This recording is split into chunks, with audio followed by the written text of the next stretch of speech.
Mhm. Okay, so I want to start to talk about the last game first. So, Mhm.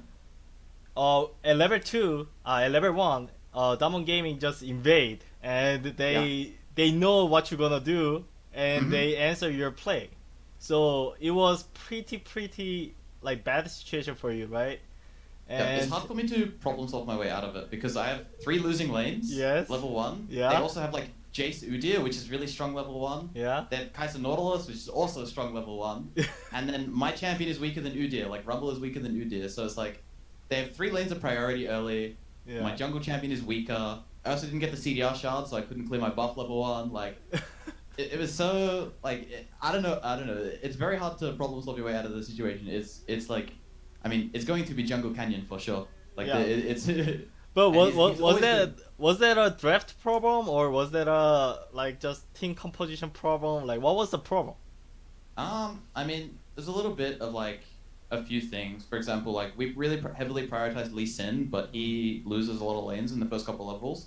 So like our first pick is like losing in the first couple levels, and then our bot lane counter pick is Alistar into Nautilus, which is Yeah. also losing in the first couple levels. Yeah. So we blind pick our two solo lanes, they get counter picked, and then our Hmm. two counter picks, which are Rumble and Alistar, also don't get priority. Yeah. So it is a bit of a draft problem for sure. But if we can get out of the early game, our composition is really insane. But it's making sure that we can survive those first few levels is quite difficult. Yeah, because like your team composition was like Or AD and Lumble, so it was Hmm. really like Lumble has to be really like strong at some point. Yeah, But if I'm uh, behind, it's very hard to play. yeah, so okay, so I was watching the like your games and the Hmm. what was that? The commentary people saying like you after your first death, you playing like kind of like emotionally like because you invade topside. um, So I just want to know what was your head going on there? it's kind of, I don't know. I mean, it's hard for me to say when I'm in the game, right? But I'm pretty doomed. Like if I play the game out standard, you know. Yeah, So it's almost a conscious decision to make plays that aren't like super guaranteed. If I have a better draft and like a better game plan for actually winning the game, then I will play like way more standard. But if the game is rough, yeah, then I will just kind of send it. And you know, sometimes it works. Like for example, against RNG, yeah, in our last matches, like the game was really doomed, but we made some really strange plays, and it put us in a position where we could actually play the game. So yeah.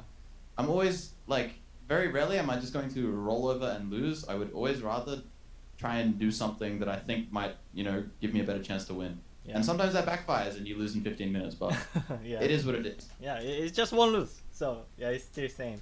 So okay, next question is you reached the Rumble stage, and Hmm. now your team is kind of like struggling here. So what is your mindset towards Rumble stage? It's a huge opportunity for us to learn against a lot of really elite like caliber teams, some world class teams, and I do think that, you know, our gaming against RNG today, I think it was pretty good. Like, Yeah. of course, we do get outclassed individually, and they, you know, generate gold leads that way. But we had a draft that I think was favorable, and we had like positions like if we made better decisions in certain moments, we definitely could have won that game. Yeah, for So sure. Yeah, for I sure. don't feel too bad about like our position. I think that the gap is way smaller than I thought it was. Like we Hmm. do get outclassed fairly regularly, but also like that game showed that we can actually play the game. So Hmm. as long as we come in with like drafts that are playable and situations that are good for us, you know, there's a good chance that we might be able to take some games. So I'm not too like pessimistic about it, Hmm. but at minimum it's like a great learning opportunity, and at maximum, you know, maybe we throw an upset in there. Yeah, win or learn. Okay, Absolutely. so next question is kind of like I was really curious about this. So as far as I Hmm. know, this is like first time your region like got out of the first stage at MSI, Hmm. and like I saw like other regions like they took good players from away from your region players, right? Hmm. And but your region got like better results than ever. So how could it happen? I think it's a mix of a few things. I think that the players we have on this team have always been somewhat underrated, and then also our environment is really insane. So we perform better than like we're better players than, you know, like on paper we come Mm. together as like a much better unit, Yeah. and then also I mean, I do think that Vietnam not coming has played into it a bit. They were looking fairly strong coming into it, and so we only had Yeah. to beat Unicorns of Love, and that while still an upset, it was still only one team that we had to best. Hmm. So it wasn't like, you know, the biggest mountain. It was just like a medium sized mountain. So Yeah. I think that like all the factors were favorable, and then also a lot of things about us made us like uniquely ready for the situation. I see. Yeah, and nowadays like people start to recognize you, and I think most important reason is just like by your hair. I think. Hmm. So how about dyeing your hair? I was watching your games, and some people like whenever they the camera show you, it's like they typing like Billy, is that Billie Eilish? So I was curious, like did you dye hair, like because Billie Eilish, or you just like dye hair whatever? I mean, it wasn't specifically Billie Eilish. I just always like to be colorful, you know. Uh-huh. I like to dress colorfully. I always like the colorful hair. I've had many different colors. Like, Yeah. it's kind of just my personality. I like to be like bubbly, happy, smiley. I like to be bright, you know. So Yeah. it's just kind of me. So dyeing my hair is just yeah. It's just like I just want everyone to know what I'm like. Hmm.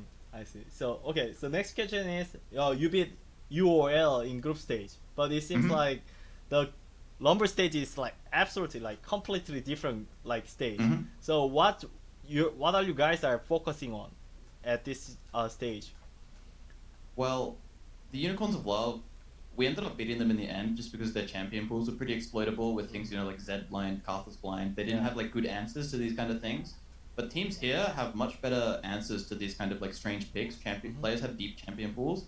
So the way that we gain advantages is the like the RNG game, we just had a good read on like a compositional gap and what their Yeah. mid laner couldn't pick. Like Cryan doesn't favor long range champions. He always wants to pick brawly like short range Yeah. fighter champions. And so if we can get through the early game versus them, champions like Aphelios and Lulu will always pay off. So we need better meta reads and like better understanding of what teams like, and then drafts that will beat that.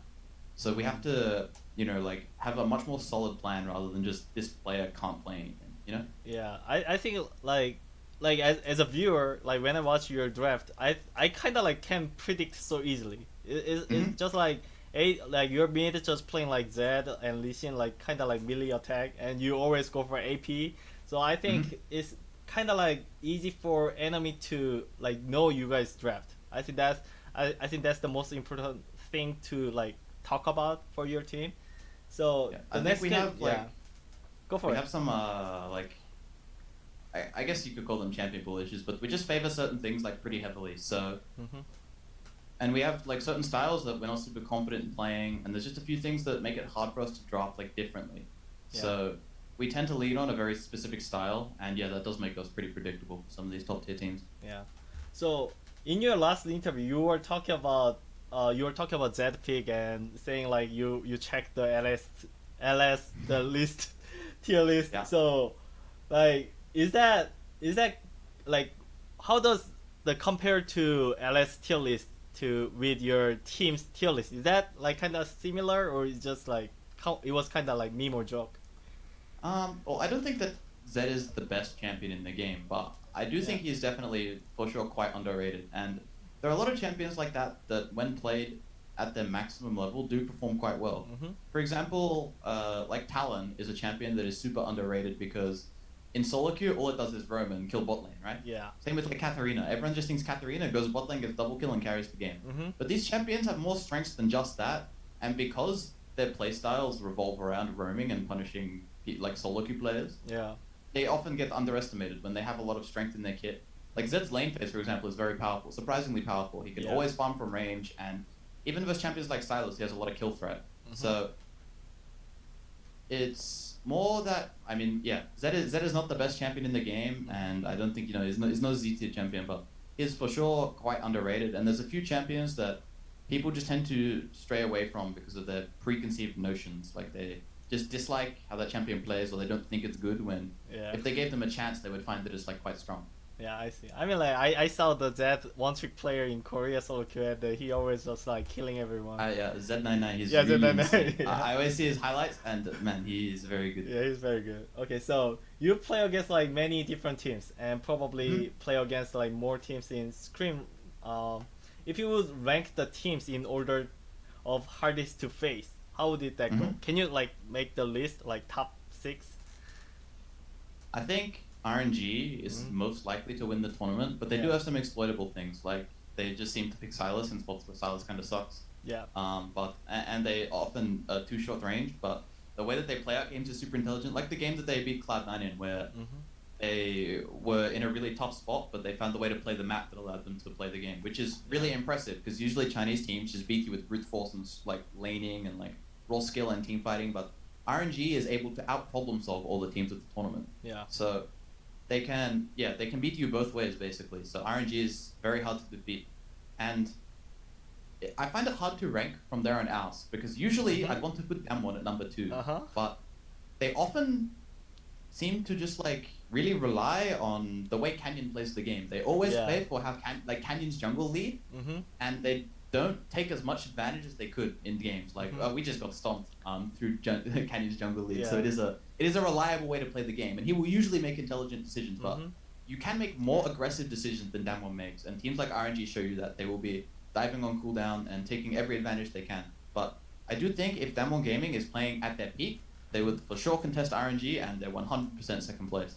And then after that, it's really quite hard. I think Mad Lions and PSG are like a little bit better than Cloud9, but Cloud9 on a good day are really good. All of these teams are really insane, and I think that no game should be like considered like one in either direction. If RNG or Damwon have a bad day, they will lose, and if PSG has a good day, they will win. So I think all the competitors here are really, really good. I think RNG is like in their own tier, and then Damwon's in their own tier, and then there's like the three. And there's us, like, you know, with little ants. Wait. Your team against C9. Against C9? Well, it really depends.